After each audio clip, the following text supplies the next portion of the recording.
So it is Friday evening and it's been a busy week. It's been a busy week of dodging rain, trying to paint things in the rain, and dodging death between trailers and compressors. So I started the uprights for the other side of the shed.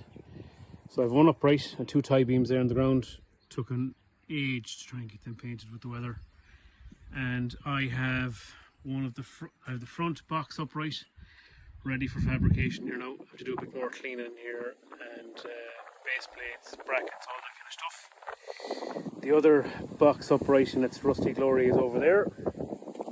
But I suppose a little distraction this week was I decided I wanted to put my compressor up over the generator.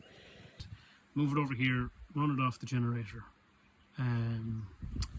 And this is eventually going to be a kind of a soundproof little shed, so it's an ideal place for the compressor. So I had to build a frame to put it to mount it on top of the compressor so it's independent. That's more or less in now, and there's a tiny bit of play in and out that's wedged in there for now. So, but I'll solve that problem. That won't be a big one. But I was just admiring, you know, when you're making something and you throw coat paint in it and you say, geez, that looks good now. And then I said I'd let the water out of the compressor and maybe put a fitting on so that I can put a pipe off here and a drain. And I thought most of the air was out of it, but as you can see, it just shat itself everywhere, covered everything in rusty splatter. One thing I had to make sure was that I could still open my doors for service.